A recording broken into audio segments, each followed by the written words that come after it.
चलिए ध्यान दीजिएगा, कोशिका सेल, कोशिका कहते किसको हैं? कोशिका किसे कहा जाता है?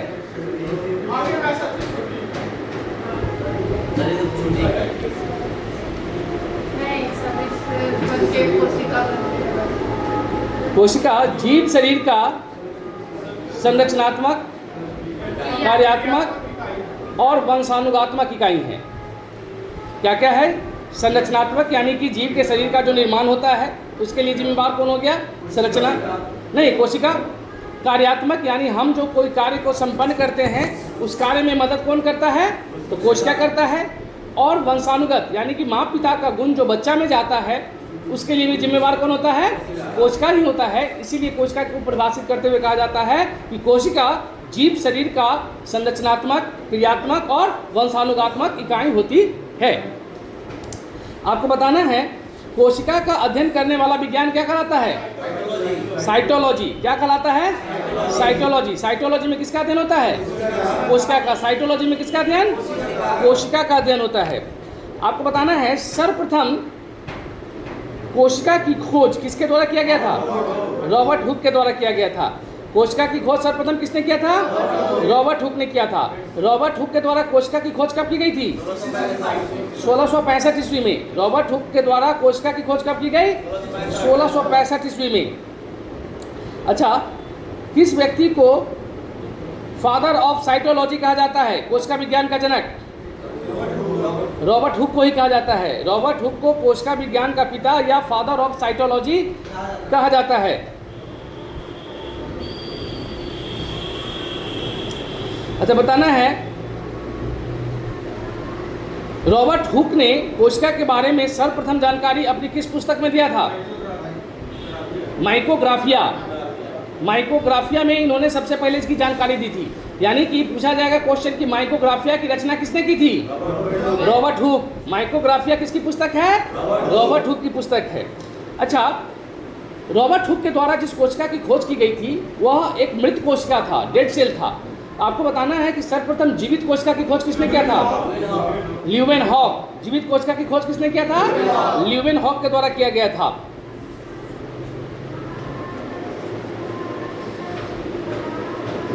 बताइए सबसे छोटी कोशिका कौन सी होती है? कोशिका माइकोप्लाज्मा गैलीसेप्टिकमा। सबसे छोटी कोशिका माइकोप्लाज्मा गैलीसेप्टिकमा की होती है। सबसे बड़ी कोशिका शुतुरमुर्ग के अंडे की यानी कि ऑस्ट्रिच के अंडे की होती है। सबसे बड़ी कोशिका शुतुरमुर्ग के अंडे की होती है। सबसे छोटी कोशिका माइकोप्लाज्मा गैलीसेप्टिकमा। सबसे छोटी कोशिका माइकोप्लाज्मा गैलीसेप्टिकमा की होती है। नेक्स्ट, मानव शरीर की सबसे छोटी कोशिका कौन होती है? मानव शरीर की सबसे छोटी कोशिका सेरिबेलम की ग्रेन्यूल सेल। सेरिबेलम जो होता है ना, उसका जो ग्रेन्यूल सेल है वह सबसे छोटी कोशिका है मानव शरीर का। मानव शरीर की सबसे बड़ी कोशिका, बड़ी बोल रहा हूँ, लंबी नहीं बोल रहा हूँ, बड़ी अंडाणु का होता है। सबसे बड़ी कोशिका जो होता है वह मानव शरीर में अंडाणु का होता है। मानव शरीर की सबसे लंबी कोशिका ये होता है न्यूरॉन। न्यूरॉन की कोशिका जो है मानव शरीर की सबसे लंबी कोशिका होती है। पुरुषों में सबसे छोटी कोशिका कौन होता है? शुक्राणु, स्पर्म। पुरुषों में सबसे छोटी कोशिका शुक्राणु होता है, स्पर्म होता है। सबसे लंबी पादप कोशिका का क्या नाम है? सबसे लंबी पादप कोशिका एस्टेबुलेरिया। एस्टेबुलेरिया जो होता है वह सबसे लंबी पादप कोशिका होती है। सबसे लंबी पादप कोशिका का नाम क्या है? एस्टेबुलेरिया। क्या नाम है? एस्टेबुलेरिया। क्या नाम है? एस्टेबुलेरिया। एस्टेबुलेरिया क्या है? सबसे लंबी पादप कोशिका है। वाह।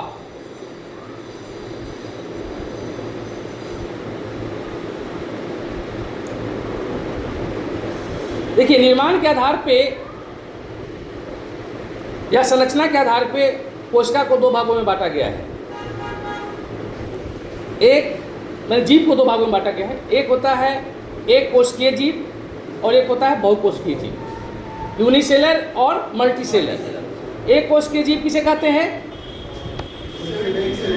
वैसा जीव जिसका निर्माण एक ही कोशिका से हुआ है, माने उसके शरीर में सिंगल कोशिका है, उसको कहते हैं एक कोशिकीय जीव। और दूसरा है बहुकोशिकीय यानी कि मल्टी सेलर। बहुकोशिकीय किसे कहेंगे? वैसा जीव जिसका निर्माण एक से अधिक कोशिकाओं से हुआ है। तो मानव जो है वह किसके अंतर्गत आएगा? बहुकोशिकीय जीव। मतलब कि आप लोग बहुकोशिकीय जीव के उदाहरण हो गए। कुत्ता, बिल्ली, गधा, ये सब बहुकोशिकीय जीव का उदाहरण हो गया। वाह। अच्छा, कोशिका सिद्धांत, सेल थ्योरी किसके द्वारा दिया गया था? स्लाइडेन एवं स्वान के द्वारा दिया गया था। कोशिका सिद्धांत जो है यह किसने दिया था? स्लाइडेन एवं स्वान। कब दिया था? 1839 में। कोशिका सिद्धांत कब दिया गया था? 1839 में दिया गया था। अब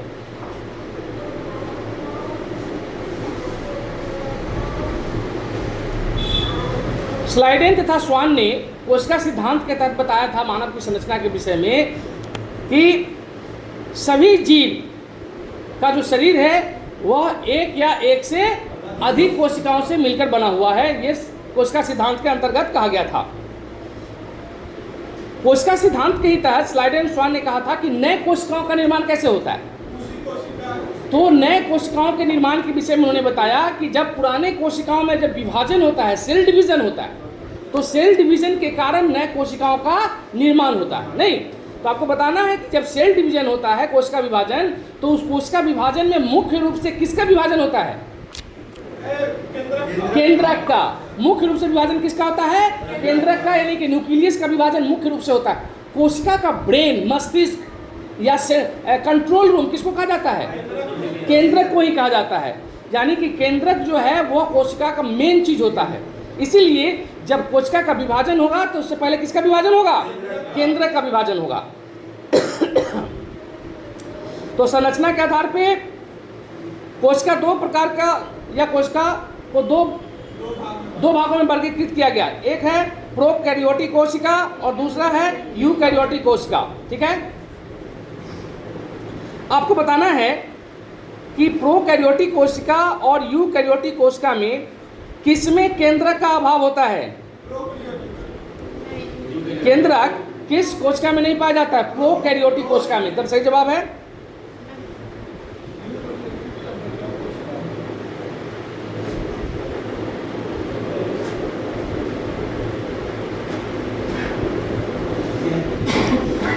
अच्छा।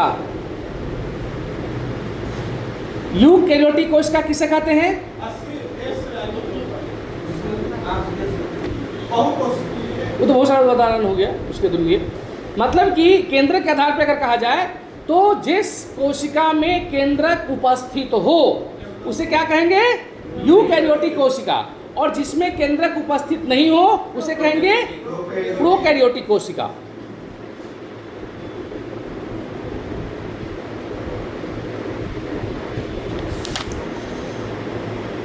आपको बताना है कोशिका भित्ति, सेल वॉल, ये किस कोशिका में पाया जाता है? प्लांट सेल, यानी कि पादप कोशिका में कोशिका भित्ति पाया जाता है। उसके जगह पे जंतु कोशिका में क्या होता है? सेल मेम्ब्रेन यानी कोशिका झिल्ली। यानी कि जीव शरीर में कोशिका झिल्ली होता है जंतुओं के शरीर में, तो पौधों में क्या होता है? कोशिका भित्ति होता है, सेल वॉल होता है। अच्छा, कोशिका भित्ति जो है मुख्य रूप से किस चीज का बना होता है? सेलुलोज का। कोशिका भित्ति जो है वह मुख्य रूप से सेलुलोज का बना होता है। इसी की वजह से पादप कोशिकाओं का जो बाहरी आवरण है वो क्या हो जाता है? कठोर हो जाता है और पादप कोशिका को निश्चित संरचना प्रदान करता है और निश्चित आकार प्रदान करता है। जबकि जंतुओं का कोशिका झिल्ली जो है बना होता है प्रोटीन से और लिपिड से बना होता है। वाह। आपको बताना है केंद्रक की खोज, न्यूक्लियस की खोज किसके द्वारा किया गया था? रॉबर्ट ब्राउन के द्वारा केंद्रक की खोज की गई थी। कब की गई थी? 1831 ईस्वी में उन्होंने किया था। कोशिका का नियंत्रक केंद्र किसे कहा जाता है? केंद्र, कंट्रोल सेंटर या कंट्रोल रूम, केंद्रक को ही कहा जाता है। अच्छा, अब बताइएगा कोशिका में आनुवांशिक पदार्थ जैसे डीएनए तथा आरएनए का भंडारण गृह कौन होता है? केंद्रक। केंद्रक में ही आरएनए और डीएनए जो है वो संचित रूप रहता है। केंद्रक जो है उसको 4 भागों में विभाजित किया जाता है। केंद्रक को कितने भागों में विभाजित करते हैं? 4 भागों में। कौन कौन? तो केंद्रक के सबसे बाहरी किनारा जो होता है, बाहरी भाग, जिसको बोला जाता है केंद्रक झिल्ली। क्या बोलते हैं? केंद्रक झिल्ली या न्यूक्लियस मेम्ब्रेन। अच्छा, ये जो केंद्रक झिल्ली होती है यह किस चीज की बनी होती है? केंद्रक झिल्ली जो होता है वो किस चीज का बना होता है? लाइपोप्रोटीन का। किसका बना होता है? लाइपोप्रोटीन का बना होता है।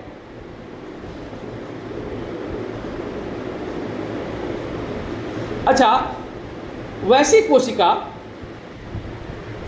जिसके केंद्रक के चारों तरफ ये लाइपोप्रोटीन की झिल्ली ना हो तो उन कोशिकाओं को क्या कहते हैं? प्रोकैरियोटिक कोशिका। यानी कि उसमें केंद्रक जो है वह डेवलप नहीं है। और जिसमें वैसी कोशिका जिसमें केंद्रक झिल्ली हो उसे क्या कहेंगे? यूकैरियोटिक कोशिका। वाह। अच्छा, अब बताइएगा केंद्रक द्रव्य। केंद्रक द्रव्य क्या होता है?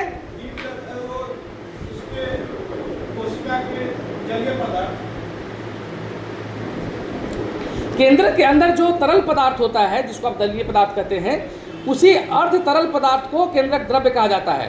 केंद्रक द्रव्य का दूसरा नाम क्या है? कैरियोप्लाज्म। केंद्रक द्रव्य को कैरियोप्लाज्म भी कहा जाता है। क्या कहा जाता है?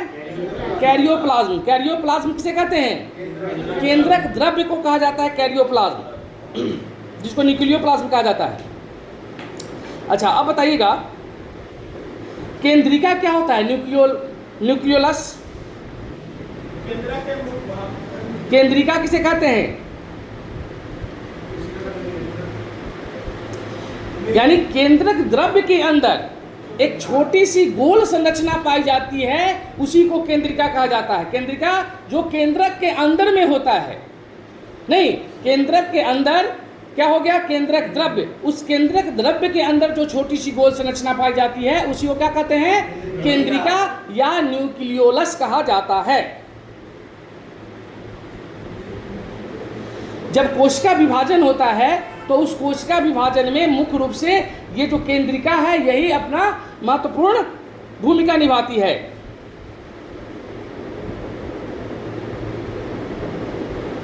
अच्छा, बताइएगा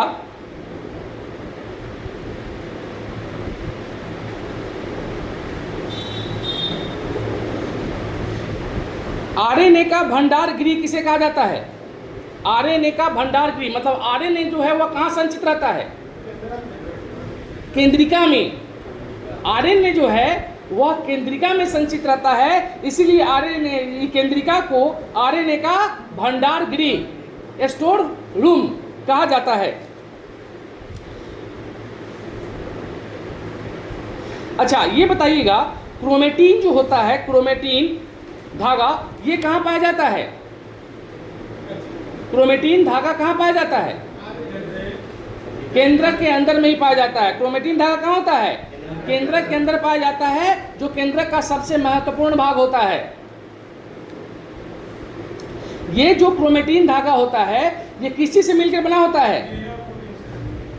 डीएनए और हिस्टोन। डीएनए और हिस्टोन नामक प्रोटीन से मिलकर बना होता है। कौन सा प्रोटीन होता है? हिस्टोन नामक प्रोटीन से मिलकर बना होता है। और ये प्रोटीन कैसा होता है? अम्लीय होता है कि क्षारीय? हिस्टोन प्रोटीन जो होता है इसका प्रकृति नेचर जो है वो क्षारीय होता है। बोलो, अब बताइएगा कोशिका झिल्ली। कोशिका झिल्ली किसे कहते हैं? केंद्रक के बाहरी आवरण को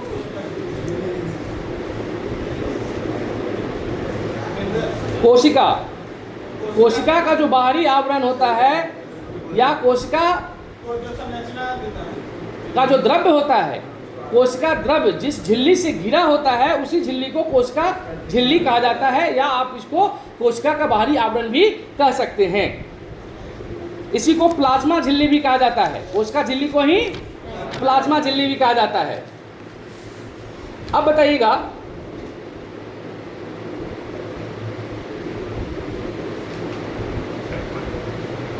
वह कौन सी कोशिका है जिस कोशिका में प्लाज्मा झिल्ली नहीं पाया जाता है? कौन सी कोशिका है, किस चीज की कोशिका है जिसमें प्लाज्मा झिल्ली नहीं पाया जाता है? विषाणु। विषाणुओं की कोशिका में कोई प्लाज्मा झिल्ली नहीं पाया जाता है। बाकी जंतु, जितने जंतु हैं सब में होगा, पादप में होता है और प्रोकैरियोटिक कोशिका, साथ ही कवक, फंगी, कवक कोशिका में भी क्या होता है? तो प्लाज्मा झिल्ली होता है। केवल विषाणुओं के कोशिका में कोशिका झिल्ली नहीं होता है। कोशिका झिल्ली किस में नहीं होता है? विषाणुओं के कोशिका में कोशिका झिल्ली नहीं होता है।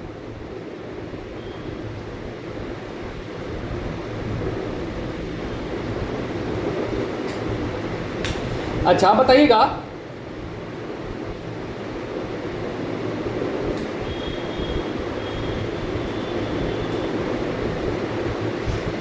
गुणसूत्र क्या होता है? उसी को तो अंग्रेजी में क्रोमोसोम कहती है। गुणसूत्र किसे कहते हैं?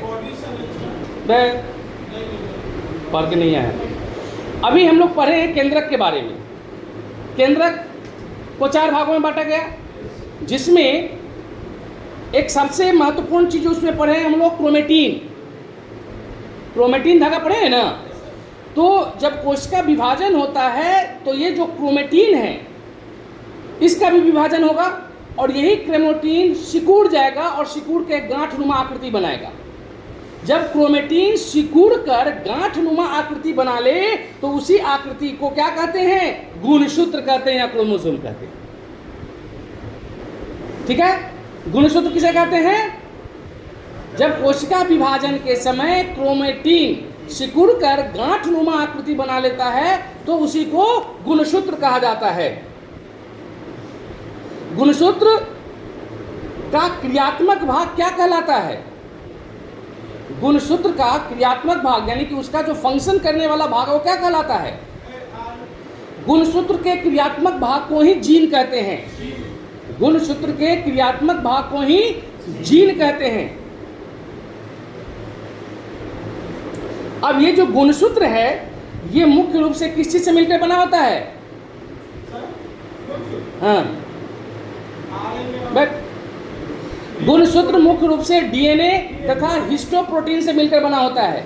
गुणसूत्र जो है यह मुख्य रूप से किससे बना होता है?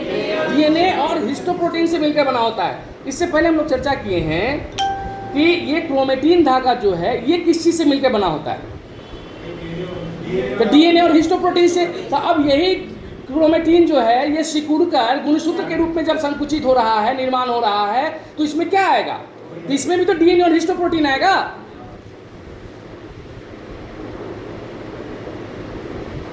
ये जो गुणसूत्र होता है, ये गुणसूत्र का जो शीर्ष भाग है, माथा, उसको क्या कहा जाता है?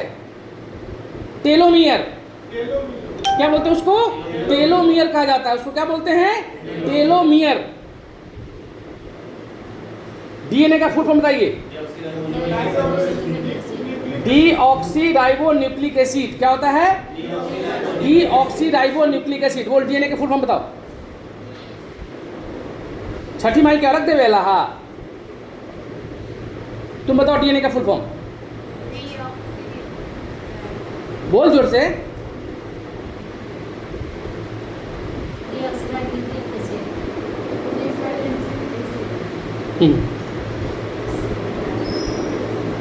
Deoxyribonucleic acid. सॉरी, फिर से बोलिए डीएनए का full form. Deoxyribonucleic acid. DNA का क्या हो गया? Deoxyribonucleic acid.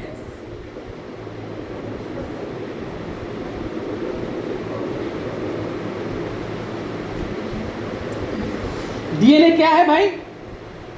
पूछा जाएगा तो डीएनए क्या है? तो डीएनए एक न्यूक्लिक एसिड होता है। डीएनए क्या होता है?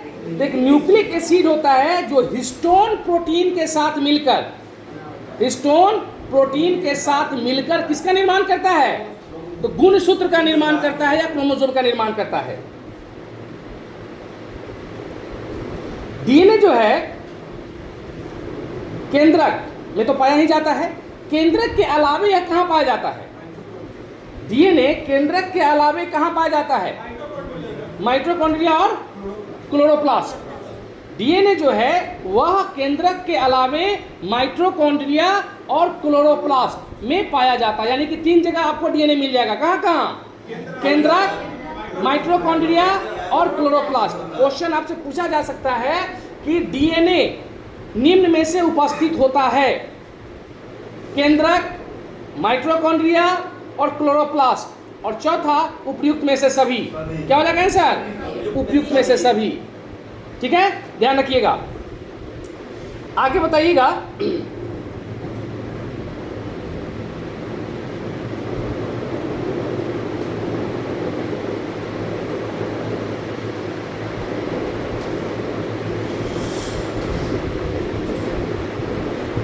डीएनए में नाइट्रोजन क्षार जो होता है यह हाइड्रोजन बंधन के द्वारा आपस में बंधे होते हैं।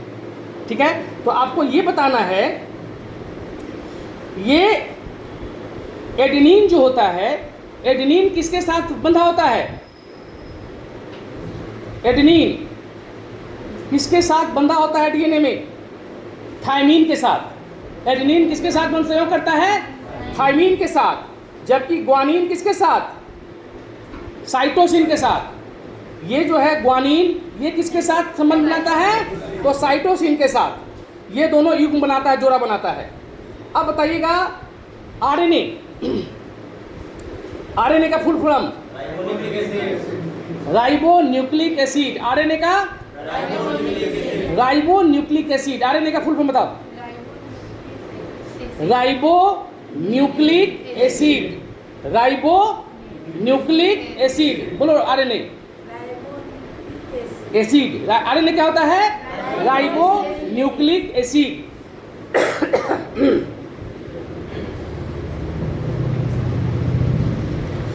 आरएनए कहाँ पाया जाता है?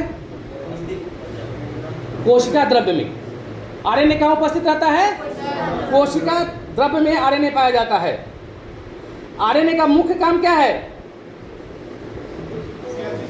आरएनए का मुख्य कार्य प्रोटीन निर्माण में भाग लेना। आरएनए का मुख्य काम क्या है? प्रोटीन निर्माण में भाग लेना। आरएनए जो है कोशिका द्रव्य के अलावे और कहाँ पाया जाता है? आरएनए कोशिका द्रव्य के अलावे केंद्रक में पाया जाता है। केंद्रक में आरएनए और डीएनए दोनों होता है। केंद्रक में आरएनए और डीएनए दोनों होता है। ठीक है, अब आपको, लेकिन डीएनए जो है वह कोशिका द्रव्य में नहीं होगा। वह केवल कहाँ होगा? या तो केंद्रक द्रव्य के बीच में होगा, या माइटोकॉन्ड्रिया में होगा, या क्लोरोप्लास्ट में होगा। जबकि आरएनए जो है वह 2 जगह आपको पाया जाएगा। कहाँ? एक केंद्रक में पाया जाएगा और दूसरा कोशिका द्रव्य में पाया जाएगा। एकदम याद रखिएगा। केंद्रक कितने जगह पाया जाएगा? आरएनए 2 जगह। कहाँ कहाँ? कोशिका द्रव्य और केंद्रक। एल की आरएनए कहाँ पाया जाता है? कोशिका द्रव्य और केंद्रक में पाया जाता है। वाह, थैंक यू।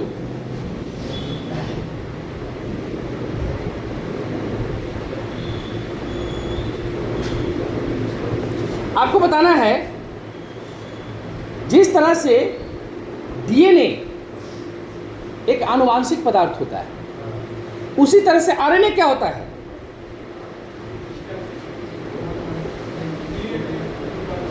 डीएनए जैसे आनुवांशिक पदार्थ होता है ना, कि बच्चा का गुण चेक जब करना होता है कि बच्चा अपने घर का है कि बच्चा पड़ोस का है, नहीं, तो इसके लिए क्या होता है? डीएनए टेस्ट होता है उस बच्चे का। तो अच्छा, बच्चे का जब डीएनए टेस्ट होता है तो उसमें टेस्ट किसका होता है? माँ का डीएनए कि पिता का डीएनए? पिता का डीएनए ही टेस्ट होता है, क्योंकि गड़बड़ी पिता में हो सकता है। माँ तो केवल ट्रांसपोर्टर का काम करती है, बच्चा को ढोने का काम करती है, गड़बड़ी बाप करता है नहीं। इसलिए टेस्ट जो होगा वह पिता की डीएनए का होता है। इसीलिए डीएनए जो है वह आनुवांशिक गुणों के लिए भी रिस्पॉन्सिबल होता है। उसी तरह से आपको बताना है आरएनए का यहाँ पर क्या रोल होता है। आरएनए जो है एक गैर आनुवांशिक पदार्थ होता है। आरएनए एक गैर आनुवांशिक पदार्थ होता है, यानी कि आरएनए का पिता के और बच्चे के गुण से कोई लेना देना नहीं होता है। आपको ये बताना है डीएनए में थाइमिन पाया जाता है, चर्चा हम लोग की है अभी। लेकिन आरएनए में थाइमिन के स्थान पर क्या पाया जाता है? यूरेसिल। आरएनए में थाइमिन के स्थान पर क्या होता है? यूरेसिल पाया जाता है। यूरेसिल क्या है?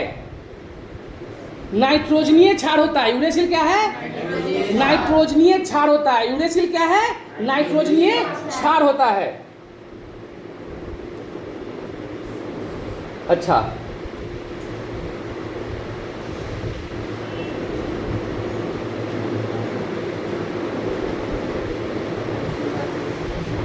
आरएनए क्या प्रकार का होता है?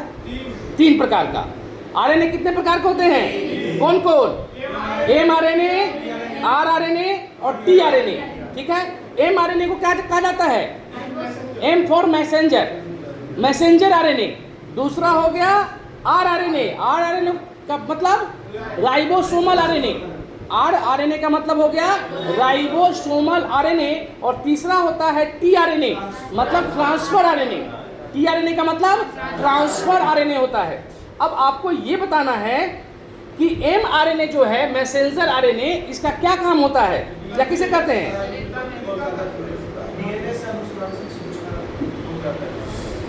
मतलब डीएनए के द्वारा जो सूचनाएं प्रेषित की जाती है वो प्रोटीन संश्लेषण स्थल पर लाने का कार्य करता है। मतलब कि जहां प्रोटीन का संश्लेषण हो रहा होता है वहां पर जो मैसेंजर की जरूरत है डीएनए के द्वारा जो दिया जाता है वह mRNA वहां पहुंचाता है।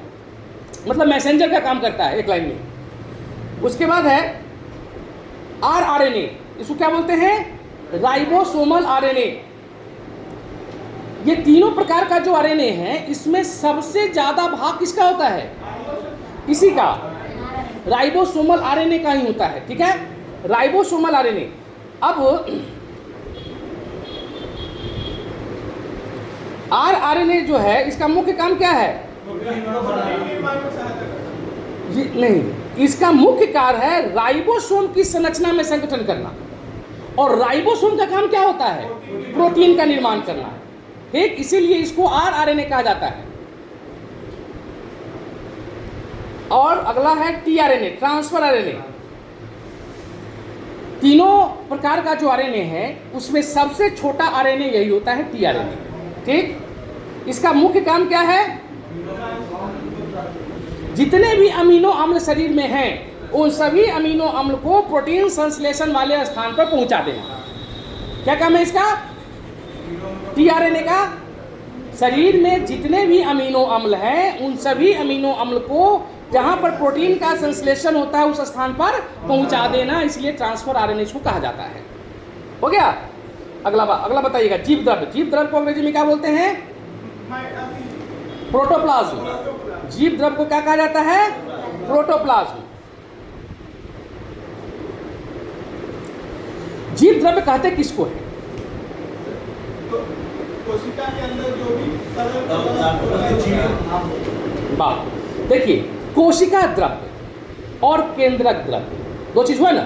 कोशिका द्रव्य जो कोशिका झिल्ली और केंद्रक के बाहर पाया जाता है वह कहलाता है कोशिका द्रव्य, और केंद्रक के अंदर जो द्रव्य पाया जाता है उसको बोलते हैं केंद्रक द्रव्य। तो कोशिका द्रव्य प्लस केंद्रक द्रव्य इजिकल टू होता है जीव द्रव्य। नहीं, यानी कोशिका द्रव्य और जीव द्रव्य को संयुक्त रूप से क्या कहा जाता है? जीव द्रव्य या प्रोटोप्लाज्म कहा जाता है। क्लियर?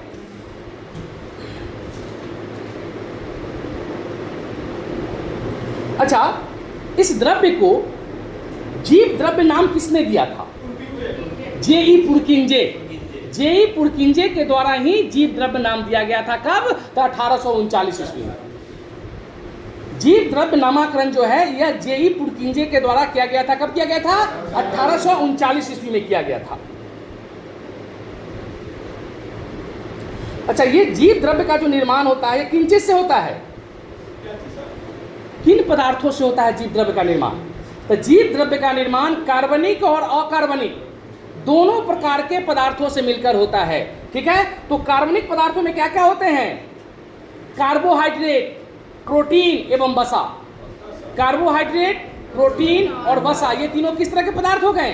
कार्बनिक पदार्थ। जीव द्रव्य के निर्माण में कार्बनिक और अकार्बनिक दोनों प्रकार के पदार्थ मिले होते हैं, जिसमें कार्बनिक पदार्थों में क्या है, कार्बोहाइड्रेट, प्रोटीन और वसा होता है। वहीं अकार्बनिक पदार्थों में क्या होगा, खनिज, लवण और जल।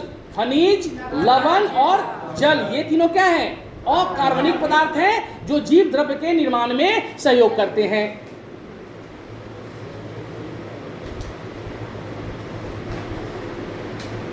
जितने भी कोशिकांग हैं, मतलब कोशिका के अंग को कोशिकांग कहा गया, जितने भी कोशिकांग है ये सभी के सभी कोशिकांग कहाँ उपस्थित होते हैं, कहाँ पाए जाते हैं, इसी जीव द्रव्य में।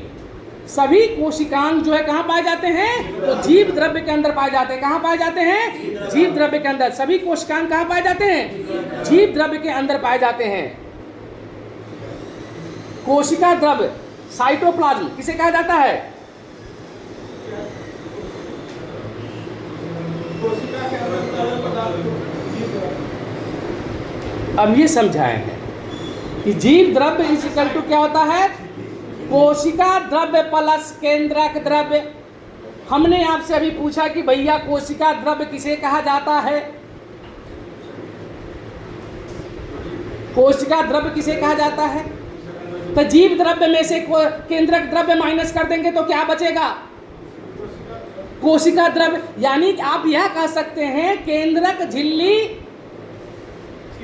के बाहर और कोशिका झिल्ली के अंदर, केंद्रक झिल्ली के बाहर और कोशिका झिल्ली के अंदर पाया जाने वाला तरल पदार्थ कोशिका द्रव्य कहलाता है, साइटोप्लाज्म नहीं। अब आपको यह बताना है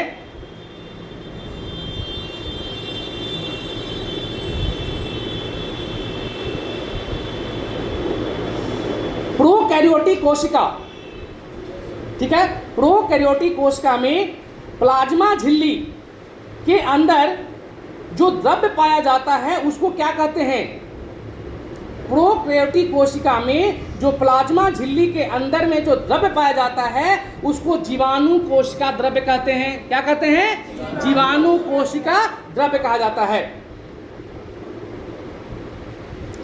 केंद्रक द्रव्य किसे कहा जाता है, केंद्रक द्रव्य न्यूक्लियोप्लाज्म। केंद्रक द्रव्य किसे कहा जाता है, न्यूक्लियोप्लाज्म। और केंद्रक के अंदर पाए जाने वाले तरल पदार्थ को केंद्रक द्रव्य कहते हैं। केंद्रक के अंदर पाए जाने वाले तरल पदार्थ को केंद्रक द्रव्य या न्यूक्लियोप्लाज्म कहते हैं। अब आपको ये बताना है ये जो केंद्रक द्रव्य है ये प्रोकैरियोटिक कोशिका में पाया जाता है या यूकैरियोटिक कोशिका में, तो केंद्रक द्रव्य यूकैरियोटिक कोशिका में पाया जाता है। क्यों प्रोकैरियोटिक कोशिका में क्यों नहीं पाया जाता है, तो क्योंकि वहां केंद्रक झिल्ली नहीं होता है, और जब केंद्रक झिल्ली ही नहीं होगा तो केंद्रक द्रव्य रुकेगा कहां, नहीं। वाह, अब आपको बताना है माइटोकॉन्ड्रिया के बारे में। माइटोकॉन्ड्रिया की खोज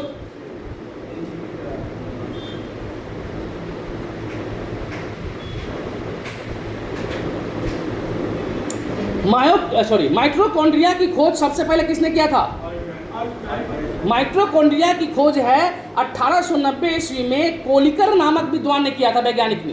कोलिकर 1890 में माइटोकॉन्ड्रिया की खोज कोलिकर नामक वैज्ञानिक ने किया था,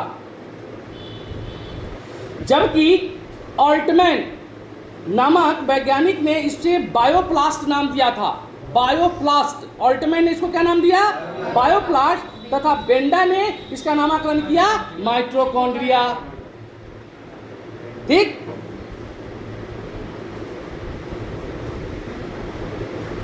अब आपको बताना है माइटोकॉन्ड्रिया में मुख्य रूप से क्या पाया जाता है, हाँ हम पूछते हैं मुख्य रूप से क्या उपस्थित होता है, एटीपी तो बाद में बनेगा, डीएनए और 70 राइबोसोम नहीं, मुख्य रूप से जो वहाँ उपस्थित चीज होता है वो होता है डीएनए और 70 राइबोसोम। 70 प्रकार का राइबोसोम पाया जाता है। अच्छा, आपको बताना है कोशिका श्वसन, रिस्पिरेशन, सेल रिस्पिरेशन, कोशिका श्वसन से संबंधित कार्य जो है वह कोशिका के किस कोशिकांग में होता है? माइटोकॉन्ड्रिया में। ठीक है, कोशिका श्वसन का कार्य कहाँ होता है? माइटोकॉन्ड्रिया में होता है। इसीलिए माइटोकॉन्ड्रिया को क्या कहते हैं? Power house of the cell, कोशिका का ऊर्जा गृह कहते हैं। अच्छा, अब बताइएगा अंतःप्रद्वय जालिका को अंग्रेजी में क्या बोलते हैं? अंतःप्रद्वय जालिका को अंग्रेजी में क्या कहा जाता है? Endoplasmic reticulum. अंतःप्रद्वय जालिका को क्या कहा जाता है? Endoplasmic reticulum.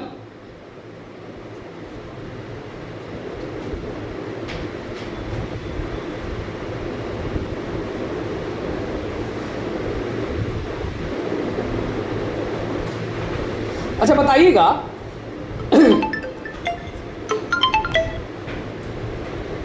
जिस तरह से शरीर का जो ढांचा खड़ा है यह कंकाल तंत्र से बन के खड़ा है, नहीं, उसी तरह से कोशिका के अंदर इस कंकाल तंत्र की भांति कार्य करने वाला दूसरा कोशिकांग कौन सा है? अंतःप्रद्वय जालिका ही है। ठीक है, अंतःप्रद्वय जालिका जो है वह कंकाल तंत्र की भांति कार्य करता है कोशिका के अंदर।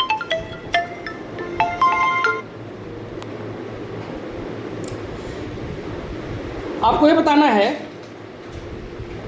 अंतःप्रद्वय जालिका के भीतर का स्थान क्या कहलाता है? अंतःप्रद्वय जालिका के भीतर का जो स्थान होता है वो क्या कहलाता है? ल्यूमेन। अंतःप्रद्वय जालिका के भीतर का स्थान क्या कहलाता है? ल्यूमेन कहलाता है, ल्यूमेन। अच्छा बताइए, गोल्जी काय की खोज किसने किया था? Camillo Golgi. गोल्जी बॉडी की खोज कैमिलो गोल्जी ने किया था। गोल्जी काय का दूसरा नाम क्या है? लाइपोकॉन्ड्रिया। जैसे माइटोकॉन्ड्रिया है ना, उसी तरह से इसका नाम है लाइपोकॉन्ड्रिया। गोल्जी काय का दूसरा नाम क्या है? लाइपोकॉन्ड्रिया। क्या नाम है? लाइपोकॉन्ड्रिया। लाइपोकॉन्ड्रिया। अच्छा, गोल्जी काय को पौधों में किस नाम से जाना जाता है? डिक्टियोसोम। डिक्टियोसोम। गोल्जी काय को पौधों में किस नाम से जाना जाता है? तो डिक्टियोसोम के नाम से जाना जाता है। अच्छा, इसका गोल्जी काय का मुख्य कार्य क्या है?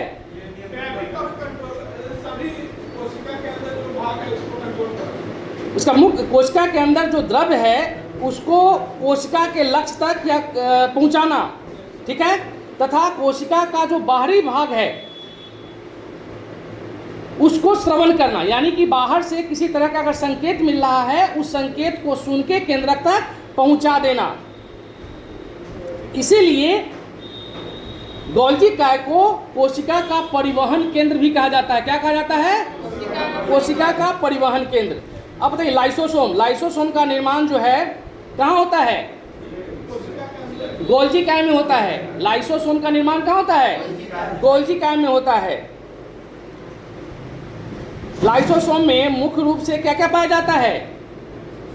लाइसोसोम में मुख्य रूप से क्या क्या पाया जाता है? तो एंजाइम, कार्बोहाइड्रेट, प्रोटीन, लिपिड एवं न्यूक्लिक अम्ल। लाइसोसोम में क्या क्या पाया जाता है? एंजाइम, कार्बोहाइड्रेट, प्रोटीन, लिपिड एवं न्यूक्लिक अम्ल पाया जाता है। ठीक है, जब कोशिका क्षतिग्रस्त हो जाता है तो या कोशिका जब मृत हो जाता है तो उसके जगह पे मरने के लिए कौन सा चीज फटता है? तो लाइसोसोम ही फट जाता है, जिसके कारण वो कोशिका बाहर निकल जाता है।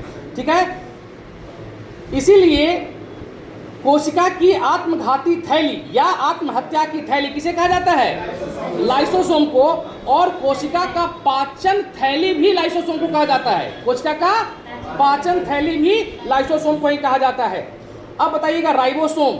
राइबोसोम की खोज किसने किया था? George palette. राइबोसोम की खोज किसने किया था? George Palade. इसीलिए इसको पैलेट कण भी कहा जाता है। राइबोसोम की खोज जॉर्ज पैलेट ने किया था, इसीलिए इसको क्या कहा जाता है? पैलेट कण भी कहा जाता है।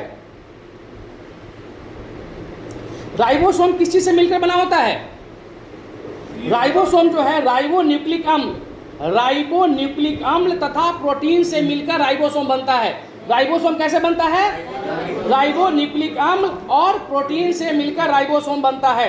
राइबोसोम का मुख्य कार्य क्या है? राइबोसोम का मुख्य कार्य होता है अमीनो अम्ल के द्वारा प्रोटीन का संश्लेषण करना। राइबोसोम का मुख्य काम क्या है? अमीनो अम्ल के द्वारा प्रोटीन का संश्लेषण करना। यानी कि प्रोटीन का संश्लेषण कैसे होता है? तो अमीनो अम्लों के मिलने से होता है। अमीनो अम्ल शरीर में कितने प्रकार के?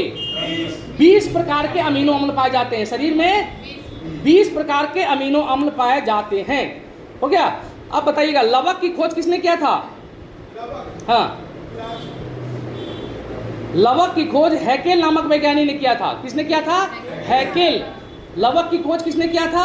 हैकेल नामक वैज्ञानिक के द्वारा किया गया था। जबकि लवक को अंग्रेजी में प्लास्टिड कहा जाता है। ये प्लास्टिड नामकरण जो है ये किसने किया था? सिम्पर नामक वैज्ञानिक ने लवक के लिए प्लास्टिड शब्द का प्रयोग किया था। किसने? सिम्पर नामक वैज्ञानिक ने लवक के लिए प्लास्टिड शब्द का प्रयोग किया था। ठीक है? लवक क्या है? यह दोहरी झिल्ली युक्त कोशिकांग होता है। लवक क्या है? यह दोहरी डबल हेलिक्स मेम्ब्रेन से बना हुआ कोशिकांग होता है, जो कहाँ पाया जाता है? जो पादप और शैवाल कोशिका में पाया जाता है। लवक जो है यह पादप कोशिका और शैवाल कोशिका में पाया जाता है, या किसी भी प्रकार के जंतु कोशिका में नहीं पाया जाता है। लवक का मुख्य कार्य क्या है? भोजन का निर्माण करना, यानी फोटोसिंथेसिस में भाग लेना और उसका भोजन बना के भोजन को संग्रह करके रखना। क्योंकि अब रात में तो सूर्य का प्रकाश मिलेगा नहीं, तो रात में भोजन कैसे करेगा पौधा? तो वो भोजन को संग्रह करके रखेगा। आपको बताना है टमाटर का लाल रंग जो है किस वर्ण के कारण होता है? लाइकोपीन के कारण टमाटर का रंग लाल होता है। पपीते का पीला रंग किस वर्ण के कारण? कैरिका जैंथीन के कारण पपीते का रंग पीला होता है। सेब का लाल रंग एंथोसाइनिन। सेब का लाल रंग किस वर्ण के कारण? एंथोसाइनिन के कारण। हल्दी का पीला रंग जेंथोफिल। हल्दी का पीला रंग जेंथोफिल के कारण। हल्दी का पीला रंग जेंथोफिल के कारण होता है। गाजर का नारंगी रंग कैरोटीन के कारण। गाजर का नारंगी रंग कैरोटीन के कारण। गाजर का नारंगी रंग कैरोटीन के कारण। और चुकंदर का लाल रंग विटामिन के कारण। चुकंदर का लाल रंग विटामिन के कारण। चुकंदर का लाल रंग विटामिन के कारण होता है। वाह, थैंक यू।